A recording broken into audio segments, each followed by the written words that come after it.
A host of findings from the most recent audit of the Illinois Department of Employment Security from during the peak of the COVID-19 pandemic, and it's not pretty. It is Springfield's Morning News. I'm Greg Bishop on 92.7 WMAY, Springfield's News and Talk.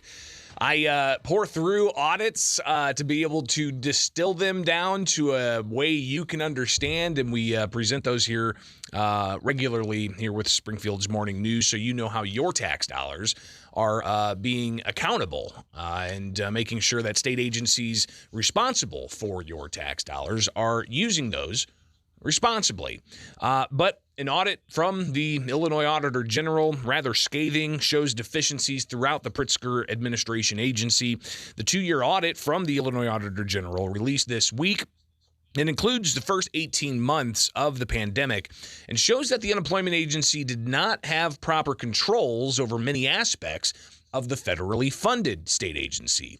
So unemployment benefits are federally funded with tax dollars from federal taxpayers, but also there's unemployment insurance that employers have to pay into the trust fund. So a lot of those dollars coming from taxpayers, all of those dollars coming from taxpayers.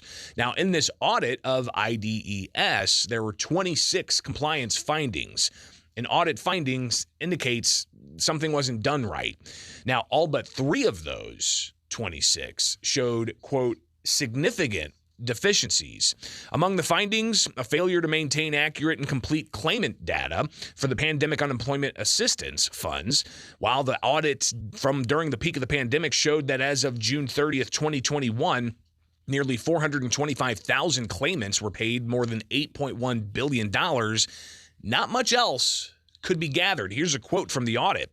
After several attempts and considerable manipulation of the data to make the data more auditable and organized, it was determined complete and accurate PUA, the Pandemic Unemployment Assistance claimant data, could not be provided.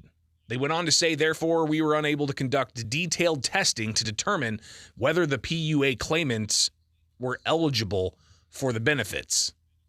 Meaning they don't know how much fraud there's been because the record keeping at IDES was not organized, was not auditable. So I reached out to State Representative Dan Ugaste. He is a Republican from Geneva. He's been on top of watching and demanding detailed information from IDES since all throughout the pandemic. He also is a state representative who's stood on the floor regularly of the House to demand that the legislature actually provide a check to Governor J.B. Pritzker's COVID-19 emergency orders.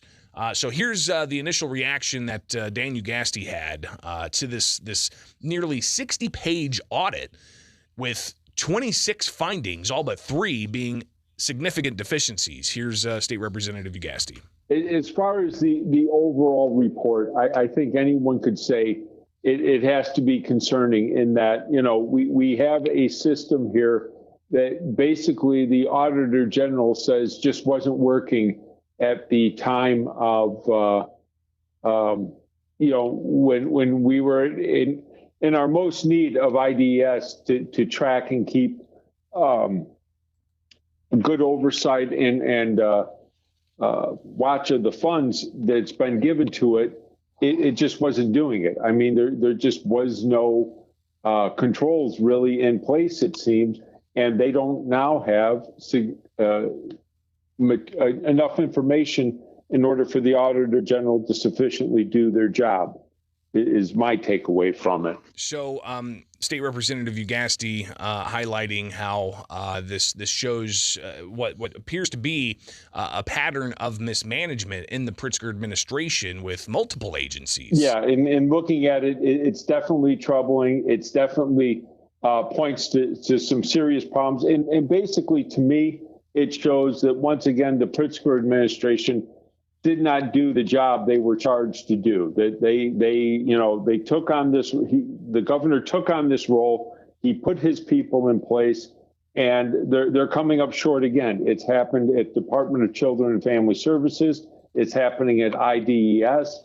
It's just happening way too much within the state of Illinois.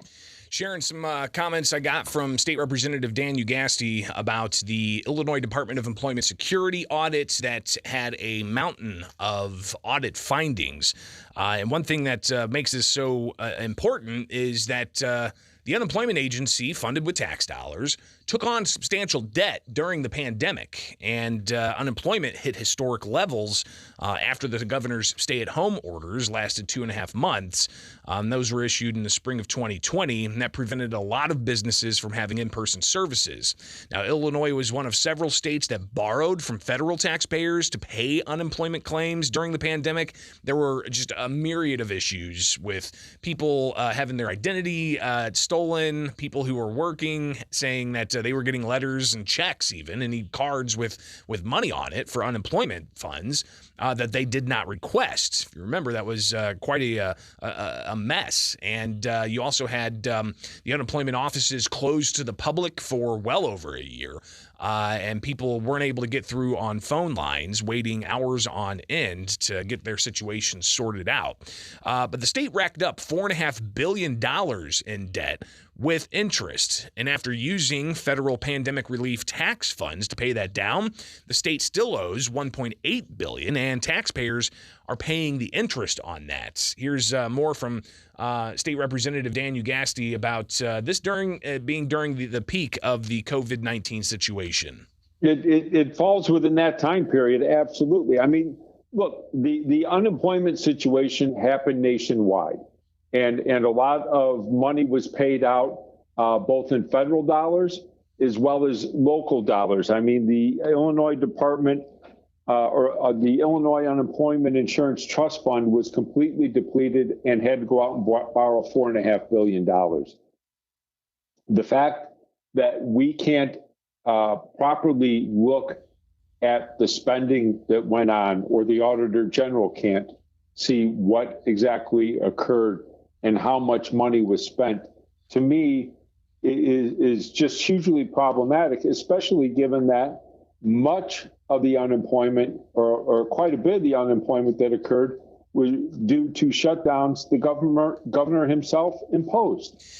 So some of the other audit findings highlights the state's law was not followed by the Pritzker administration agency to establish proper accounting and safeguards against waste, loss, unauthorized use, and misappropriation, and maintain accountability over the state's resources. The department also failed to prepare monthly reconciliations and had weaknesses in security over confidential information, among other findings. Now, there were several prior findings that the audit found were not repeated, including upgrades to local office security and inadequate controls over telecommunications devices. But the auditor says the department accepted the various findings, but waived an exit conference. Ugaste, he said this on top of all the other problems, like at the Department of Children and Family Services. He says that there needs to be a change of leadership from the governor's office on down. Well, the way I rectify it is we need new leadership. We need new leadership from the governor's office on down. This is just another example of the Pritzker administration falling short on these issues. I did reach out to the Pritzker administration for reaction. They did not provide one. Also reached out to the Pritzker campaign for reaction, and they did not respond. So your tax dollars there, unauditable. Apparently, the books at IDES are so bad that not even the Illinois Auditor General can discern how much was spent on fraud, how much was paid out to people who were not eligible for those benefits. This is just the latest in a series of audits. We had a federal audit that looked at it and essentially said the same thing. We had a different audit from the Auditor General evaluate and said that there were several billions of dollars of potential fraud, but they couldn't find the exact amount of fraud. So some substantial issues still not resolved with the Illinois Department of Employment Security. So we'll keep you posted on the latest developments there. It is